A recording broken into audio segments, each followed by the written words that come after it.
Boom. Good morning, everybody. How the heck are y'all? Hope you're doing well. Welcome to day 26 of the 31-day challenge. I am, it's going to be a short one today. It looks like I should have done a different, not done the Wi Fi because it's not looking like the reception is very good. So we'll see. Hopefully, you guys can hear me okay. It's going to be a short one today. Dr. V is, I had a party last night. I'm here in Sedona at my mastermind, and last night was our going away party. So I was up till 2 a.m. Won't lie. Drank a little too much.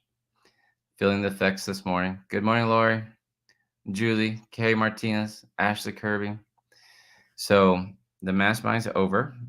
I'm heading to the airport later today, and my flight actually doesn't leave till 4. But Kay Linton, Christina, I was a little crazy party animal indeed. We had an all-white party, and so I have white pants and all that sort of stuff. I'm just tired. I don't know why I did not bring enough pairs of pants. Totally did not bring enough pants. So, good morning, everybody.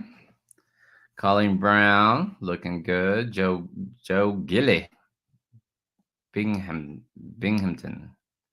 What's Binghamton, New York? It seems like there's a missing piece somewhere. I am going to go back to sleep for a little bit, and then I have a Zoom call. So I won't actually have that much time. Welcome to the replay. If you're watching this on the replay, you fast forward to the 5-minute mark. Hope you guys are doing great. South of Syracuse, Southern Tier. Okay, get it? I'm getting it. You know what? I'm just gonna go. Keep it short. Hopefully you guys can hear me and see me okay. But you got to minimize days like this. That's a tip. So, who thinks obesity is an addiction? Comment if you think food is an addiction. I know it's addictive, and honestly, I had a lot of hate because I told people, I said I don't believe in addiction, not to the extent that society tells us we should be addicted. Right? Because you can really be addicted to anything. So, if average people believe that food's addictive or obesity is addictive or, like Pringles, can't eat just one, or is that marketing? So, what I said was that it's really choices we make.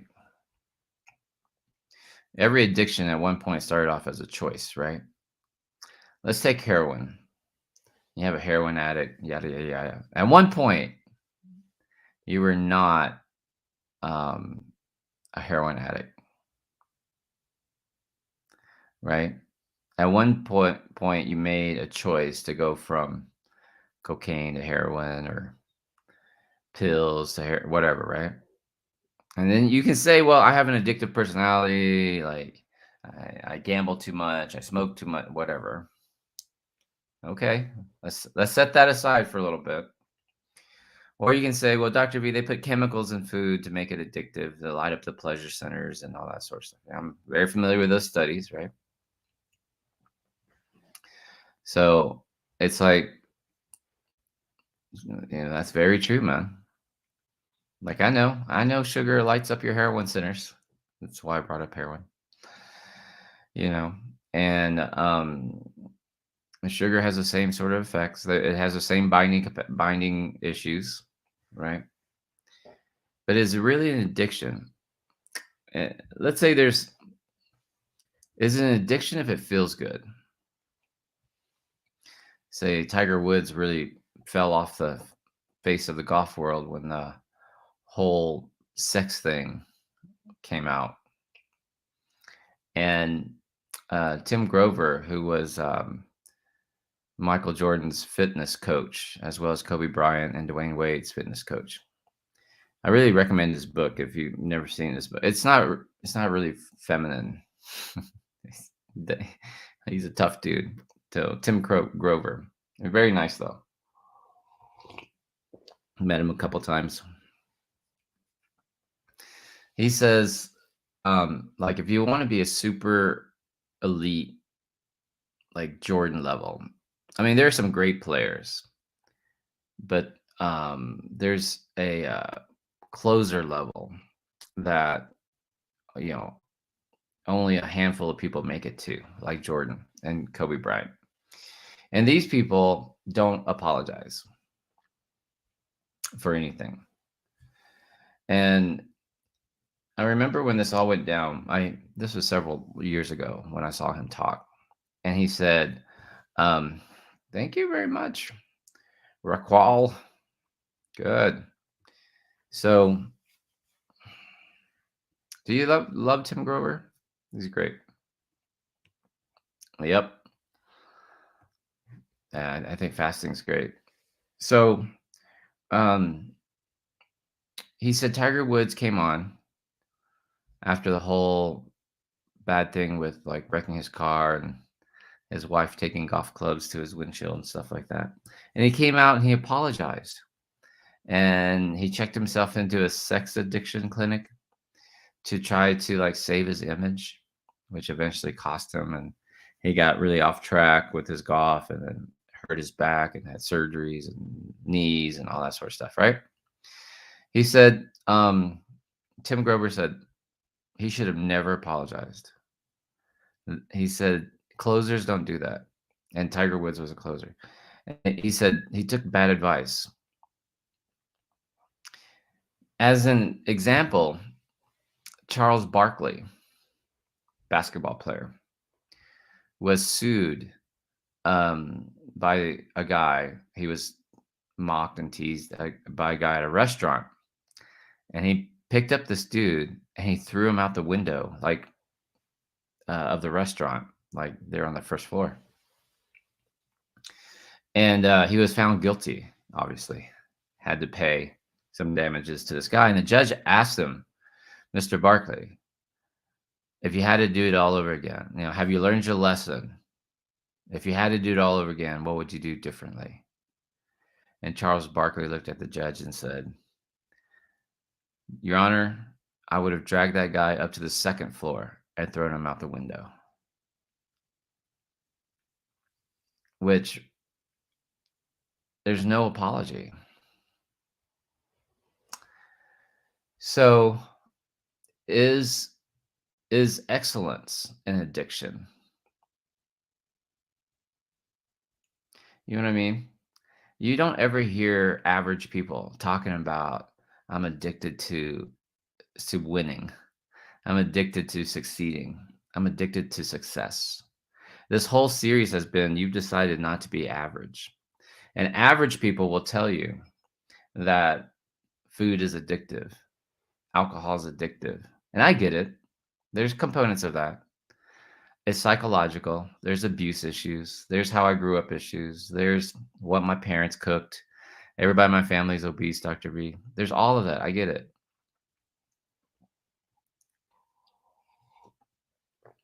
But if average people believe that, then you have to start questioning it. It can't be right. Average person's overweight. But Dr. B, there's science behind it. I know. So you sit there and you go, well, there are chemicals. You can break down the bioscience of it, and say, oh, we go chasing dopamine. And it's a big thing right now, this whole dopamine shot. Like every now and then you learn one word and everybody just starts using it. You know what I mean? Right now it's a big dopamine thing. Like your brain is searching for dopamine and getting these dopamine hits and stuff like that. Dr. Andrew Huberman from a neuroscientist from Stanford talks a lot about that. And so it's kind of caught on. But just because you find a chemical in the brain during an activity like eating sweets, for example, Doesn't mean it's the cause. The analogy I like to use is this: just because you see ants at every picnic does not mean that the ants are the ones having the picnic, if that makes sense. So you collect data and you say, hey, every time people eat this cheeseburger or these chips or this chocolate, there's a spike in this certain chemical that we can measure. Okay, so what? Well, you do enough of this evidence gathering, and eventually you can create a narrative, right? So I would argue that there's an addiction narrative. And I'm not here to dismiss anybody's problems with addictions. Ultimately, it started with a choice. Why can two people, one person takes a sip of tequila and goes, ew, that's nasty. Another person takes a sip of tequila and go, oh my God, where have you been all my life?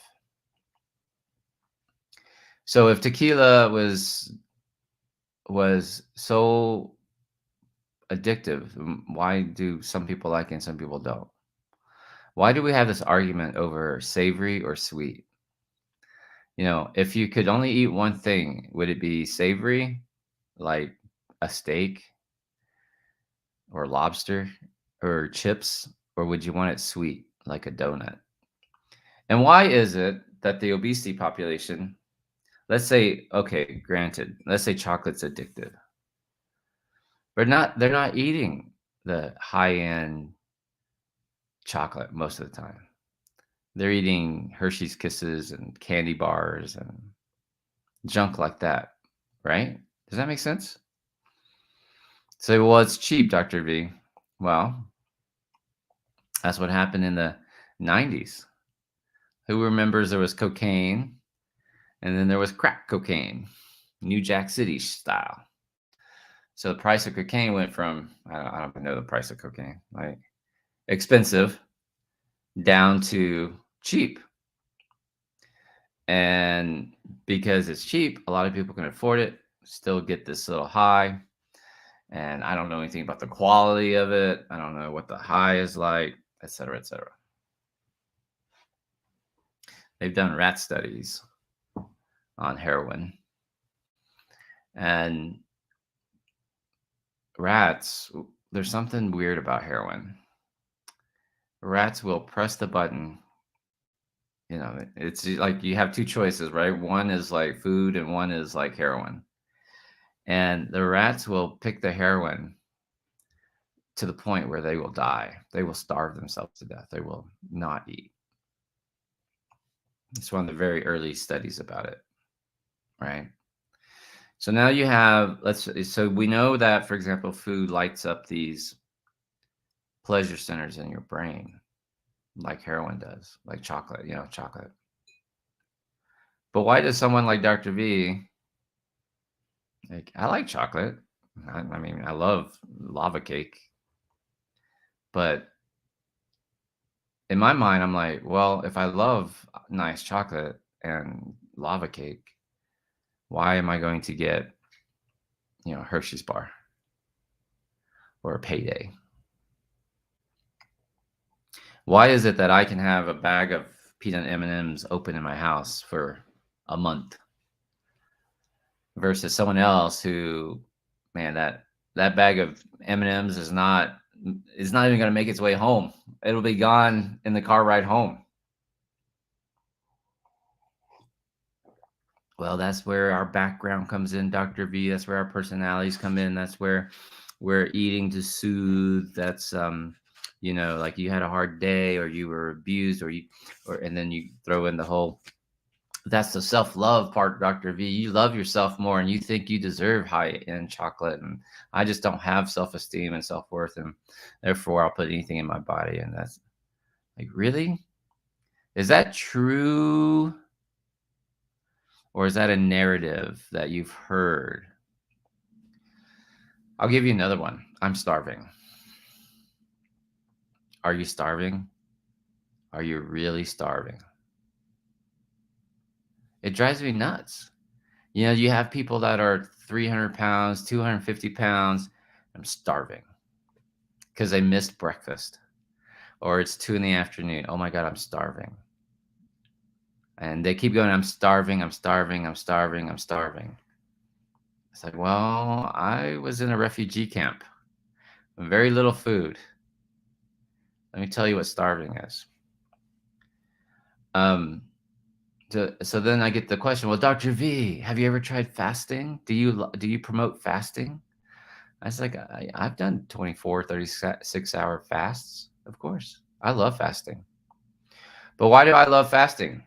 Dr. V, do you recommend fasting? That's the wrong question. Why do you recommend fasting? I've been fasting, Dr. V, and it really helped me lose weight. Well, imagine that. No, no, there's all the science behind it, and your blood sugars and blah blah blah, and you get into ketosis and blah blah blah and all this sort of stuff. Or you just don't add calories. No, no, it's not that simple. There's science behind it. You think you know, and then you research, and there's all this science. Or you just decrease the calories. But that's not why I tell people to fast. I tell people to fast because of this. Write this down. To prove to yourself that you're stronger than food, that you're more powerful than food. To change this mindset that I'm starving. I'm going to die if I don't eat. Really? You're 300 pounds. You really think you're going to die if you don't eat? And then I throw this on people, which they never get right, which is how long can you go without eating before you die? On average, how long, just put it in the comment section real quick. On average, how long can people go without eating before they die? Some people will say, Dr. V, I can't make it. I can't skip dinner. I can't make it a day, 2 days. How long can people go without eating before they die? How many? So Ashley says 21 days. How many weeks, Melissa? A month, 3 or 4 weeks, 40 days, 72 days. So here's the answer. 6 to 7 weeks, typically. Yeah. Obviously, it depends on how much cushion you have, right? Dr. V would not make it very long. But someone who's overweight has plenty of room to go. Your body has mechanisms built in to use excess calorie storage, i.e., fat and glycogen and all other things inside your body. So you can actually live 6 weeks, 6 to 7 weeks without eating, depending on your starting weight, right? So when you miss lunch and you go, I'm starving, you have to go, are you really starving? And then people say stuff, and it's so funny because Erica will get hangry if she doesn't eat something. And I was like, why do you think like that? And then her mother was staying one day, and it's like, and she got it in her head, I want to have breakfast. And made this big fuss and ran out and got some breakfast and brought it back and cooked it up. And I was like, and by the time she got all done going to the grocery store, coming back, cooking breakfast, we would have already been sat down at the restaurant. Like, well, we're going to go eat, no, I got to have something to eat now. I'm starving. I'm dying. Like, it's just a lie. It's just a lie.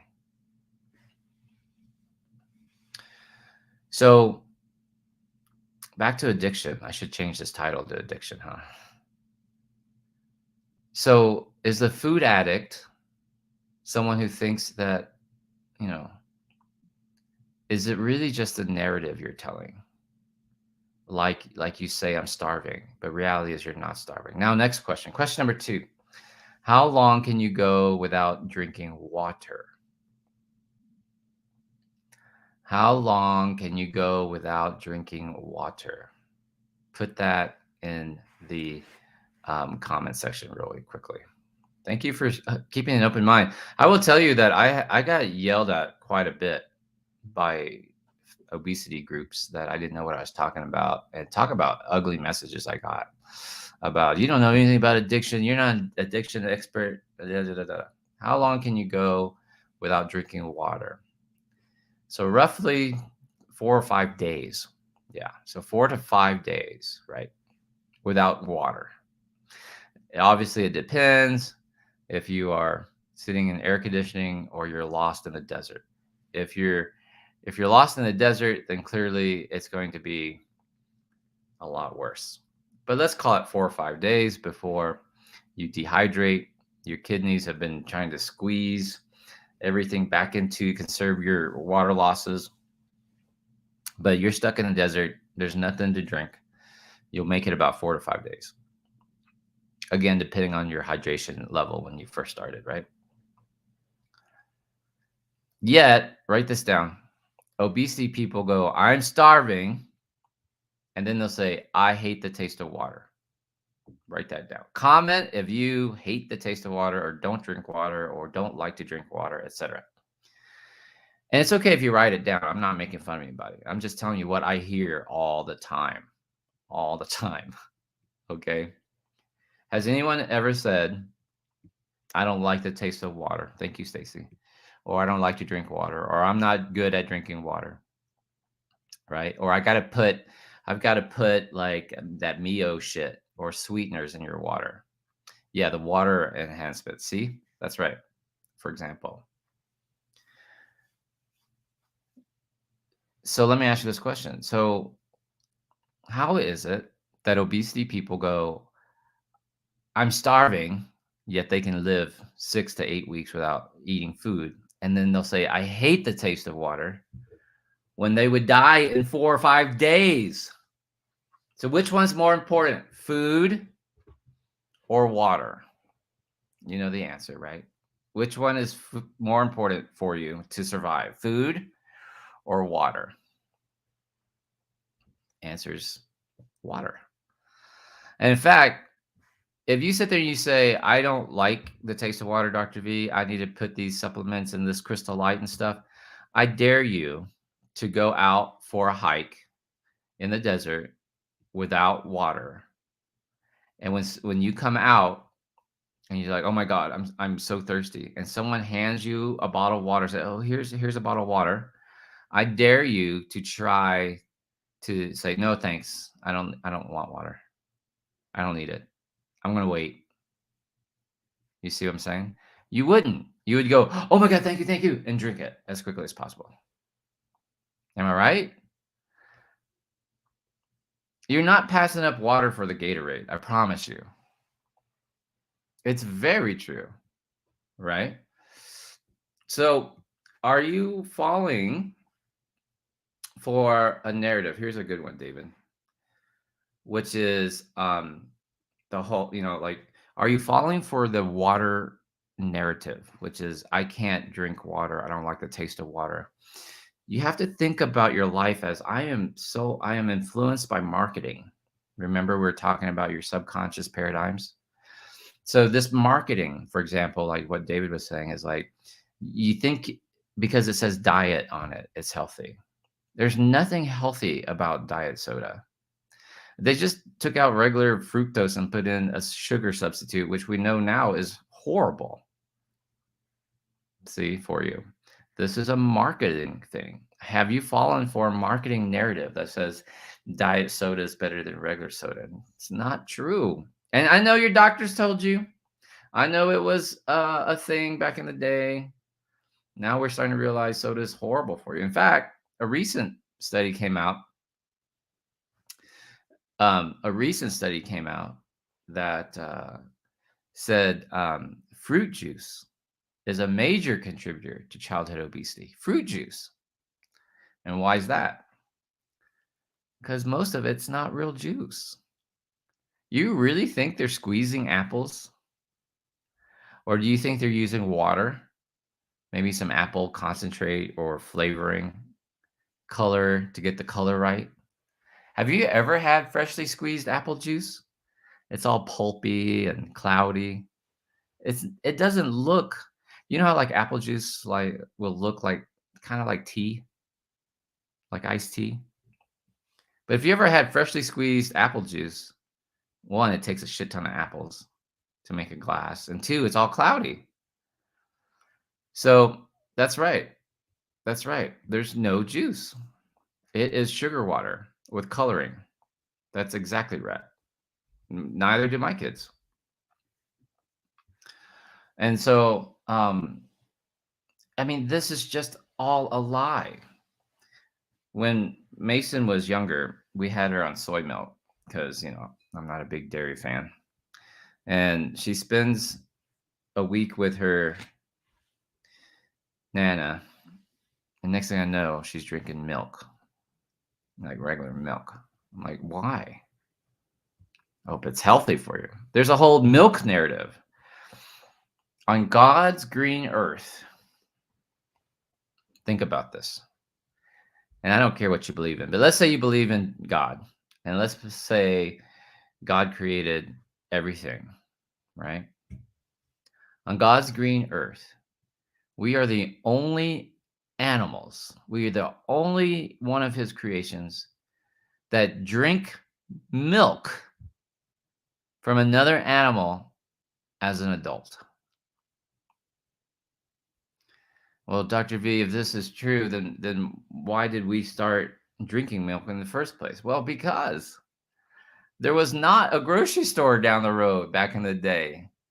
You literally had to have a cow because you needed the protein source and the liquid in the water. I mean, I'm not saying it's not healthy for you. It should, man. It's a ton of fat and calories in it. But if you had no access, if there was no junk food, there's no packaged foods, there's no grocery stores back in the day, and you were a herder or farmer, I mean, we were an agrarian society, you needed the calories. Now, it's pus water. Let me tell you so that you'll never drink milk again. Milk is pus water. These big one time I had somebody online like yell at me because her family owned a small dairy farm. That's not bad, but true. But yes, it is. But milk these days, if you think about how much milk there is, I mean, just go to a grocery store and look at it, and look how many containers of milk there are, and then you go, this is one grocery store in one town or one city. Think about New York City or Houston or Dallas or Tokyo or whatever, like these huge, or Mexico City, like these huge cities. Where the fuck does all this milk come from? Well, you have dairy farms that are big machine producers where you have cows that are given hormones so that they are legislatively allowed to give hormones to these cows to make them continually produce milk, because you should only be producing milk when you have a calf, right? So they have these machines that hook up to the teats to the udder. This is utterly ridiculous. And they constantly suck, they're pumping these teats, and these nipples get sores on them, and these sores get infected. And now you're allowed to give antibiotics to these cows to help ward off this infection. And if there's hundreds and hundreds, if not thousands of cows, right? And so you're going to miss an infected teat or two. And it's actually written in the guidelines that milk dairy is allowed to have a certain amount of pus in it, of dead bacterial load. That's called, so it's pus water. We are the only creatures on God's green planet that drink the milk of another animal as adults. Think about that. So are you falling for a milk narrative that you need to have it? I'll give you another one. I'm on a roll. You guys, because I am an expert in this, have fallen for a protein narrative. A protein narrative. Like you have to have your protein. And I know in my book, Ultimate Gastric Sleep Success, it says protein first is the first rule. But um, that's for bariatric patients who don't have much space or that have had the duodenal switch or whatever, and they can't absorb the nutrients, so they have to try to eat a lot more. But for sleevers, it's very little space. So you've got to maintain this muscle mass if you want, but it's a losing. I mean, we all, as you age, will lose your muscle mass. It's just a given, unless you're going to eat very clean and lift heavy. Not go to the gym. Did I say go to the gym? I did not say go to the gym. I said lift heavy. So comment if you've had weight loss surgery. Just put down what you had because it makes a difference. Say sleeve or bypass or band or DS or whatever. And then put down in the same sentence, put down how many grams of protein they told you to get a day. So say sleeve and 90, sleeve and 60 grams, or bypass and 80 grams. Just put that down. In addition to how much they, so Ashley Kirby say Roux-en-Y and then how many grams on the same line. There we go, like this. How many grams? Okay, so here's a good one. So Stacey Ann, sleeve and 80. Lori, sleeve and 80, okay? And this is good too. Julia, no surgery. That's awesome. Denise, sleeve and 70 grams. And this is honest. Don't remember. Sleeve and 60. Y'all can't consume that much protein. I mean, the whole purpose is you've gotten 75% of your stomach removed. And now you're trying to get that protein level? Comment if you cannot get that much protein in. Right?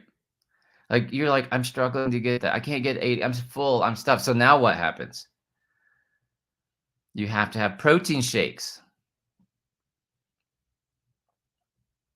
You have to have protein shakes. Look, nobody can. It's ridiculous. And I don't know why they keep pushing this narrative. Really, honestly, you only need about 40, 35, 40, depending on how your size, right?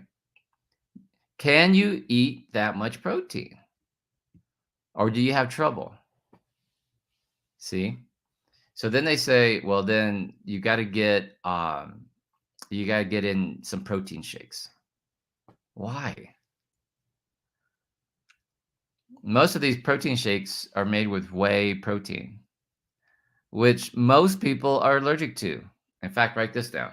Comment if you take a protein shake and you've noticed that you've had a lot of bloating and gas and farting. I'll just say the F word, farting, when after you've done your protein shake and your tummy's a little bloated. And you're like, how's my tummy bloated? And by tummy, I mean you look down at your shirt and your belly's like bloated. See what I mean? And most of you guys will say yes, yes, yes. It's because you are allergic to the whey protein in the protein shake. So now we are selling this narrative that's just so wrong, totally off. Every study has shown that eating less meat is actually healthier for you. The healthiest, obviously, is no meat. But then people go, oh, no, I'm a vegetarian. And I was a vegetarian once, and it made me fat. And I said, well, what did you eat? Well, I was a vegetarian. That's not what I asked you. I said, what did you eat? Pasta. Oh, I said, oh, you're not a vegetarian then. You're a pastatarian.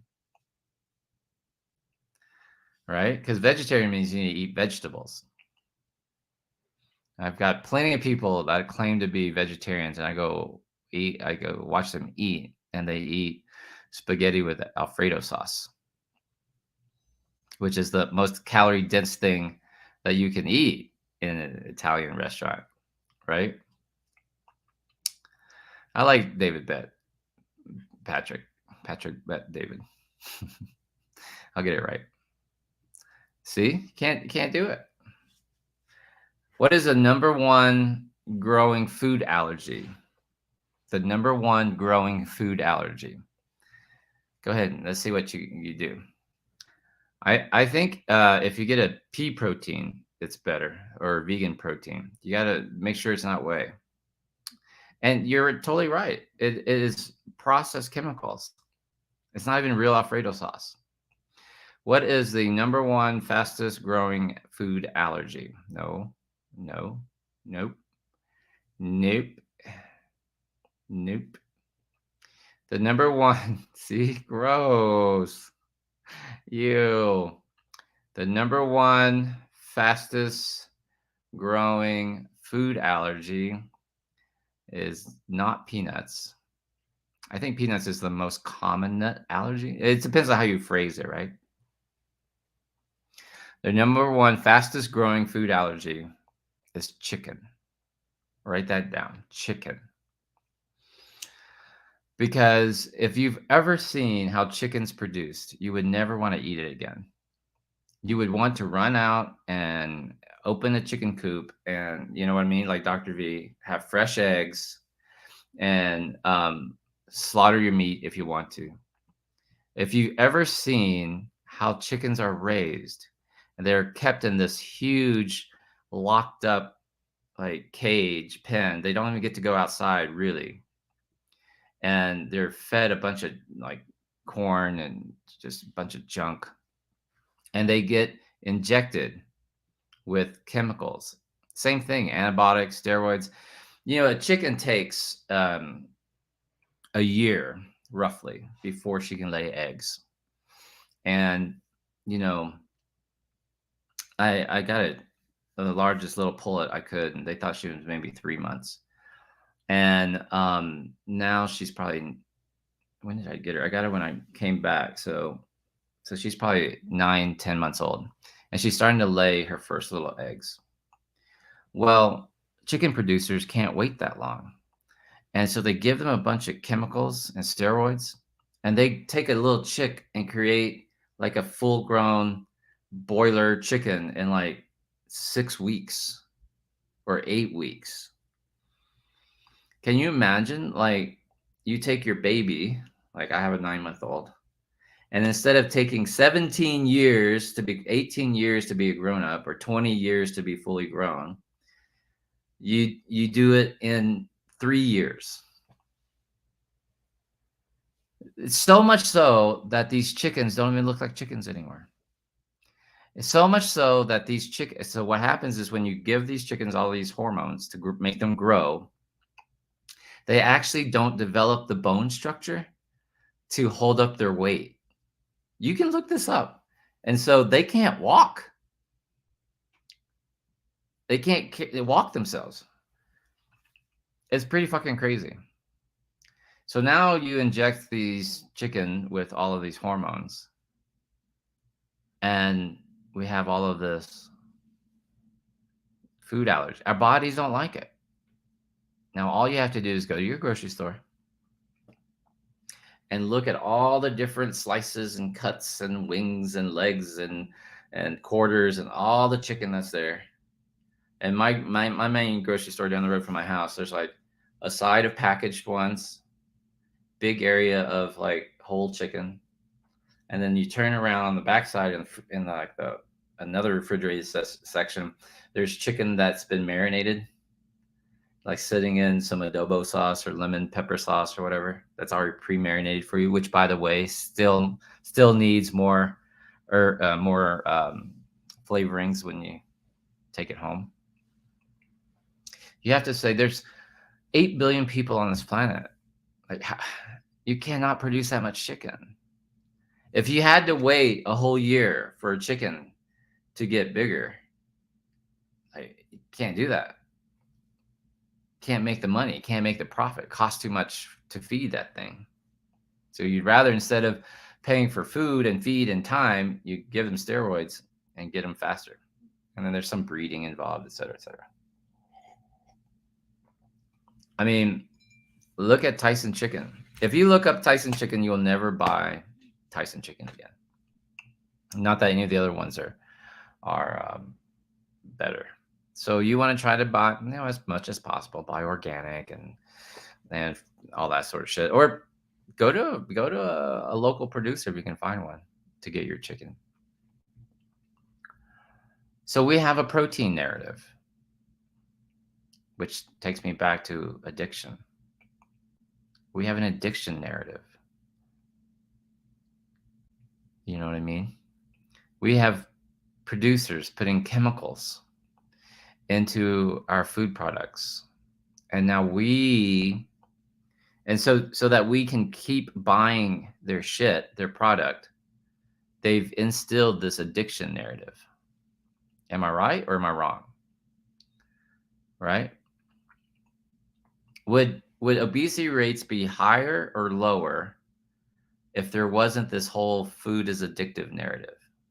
There would always be some obese people, right? It's a bell curve. There would be some heavier set people, but not like 60% in America overweight. Are you kidding me? So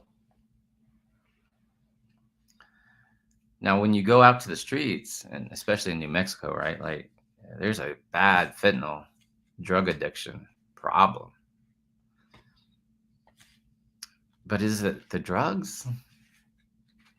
Or is it the helplessness, the choice, the culture that drives it? Why is the drug addiction rate so bad in New Mexico relative to some other places?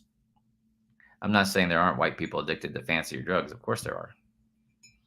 But it is really bad in New Mexico. Why? Is there an economic issue? I mean, it takes me back to New Jack City. I mean, if someone has such suffering and a miserable life and they want to escape, and there's something that's $100 versus something that's $10, which one are you going to choose? And during that high, during that drunk, during that evening, during that whatever, you can kind of escape and not worry about your problems. So is it really an addiction? And of course there are things, chemical processes happening in your head. Or is it a narrative that's been over time and culture and your lifespan? So can you not be average? So you have a coworker or friend and they're like, "Oh man, I'm addicted to this stuff. Hey, I'm addicted to these Mio. Oh, try this Mio drop or Crystal Light. It's healthy for you, or it's blah blah blah." And they're average, right? Your coworkers. And they're living paycheck to paycheck and they're overweight and they're yada yada yada. Can you have this mindset that says, "Hold on. If this person's average and they're telling me to go try this diet or try this supplement or try this pill and they're average, is this really what I want to be trying? Oh, this pecan pie is to die for. It's good, but I don't know it's to die for." Like it's these words we say. You know what I mean? I'm starving. You always have that coworker, 10:30, 11. Oh my God, is it lunchtime yet? I'm starving. Like, why are you starving? Well, I didn't have time this morning. I didn't get any breakfast. You don't have to eat breakfast. Do you guys understand that 3 meals a day is a made up narrative? For only like the last 100 years. Before that, we never ate 3 meals a day. Why? There was not enough food. There was not enough food to eat 3 meals a day. That Hollywood and television movies makes it seem like, oh, no, I saw Game of Thrones and they're always eating turkey legs and eating breakfast and eating lunch and dinner and second breakfast. Like, dude, that's Hollywood, man.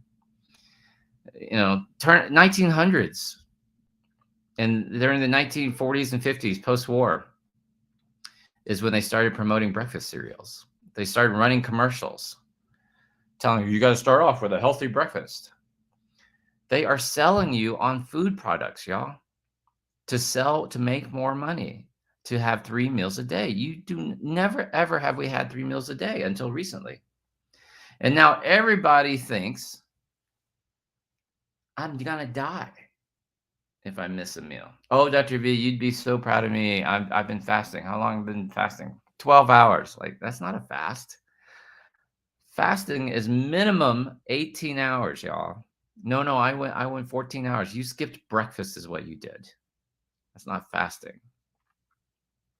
If you really wanted to fast, do 24 hours. But I would die. We just went through the numbers. You can go 6 to 8 hours, I mean 6 to 8 weeks without food, you know. So, I wish I could change the title of this talk. I know. It's the addiction talk. Do you really buy into this? Are you average? Are you, see what I'm saying? It's very liberating. When you don't have to make a choice on food, it is very freeing. And the first time I did it, I was like, you kind of get over that first initial, like, people are eating or it's lunchtime or what do I do? And then you get to when you get to about the, I don't know, what would you guys say about the 16-hour mark? Like, it becomes easy and you feel good. Don't have to make food choices. I used to, there was around the pandemic, I was fasting like, for like, I don't know, 3 or 4 days on, 3 or 4 days off, things like that. So that's the message I want to leave you with today, right?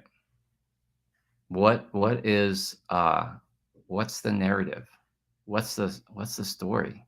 What's the story, Morning Glory? What are you falling for? If you found value in this live, please hit the share button. Please hit the like button. Please hit the subscribe button. As always, we're wrapping this up. We've got 5 more days. I'll see you tomorrow. Got to go get ready for my flight. Love y'all very much. Have an amazing day. I'll see you tomorrow.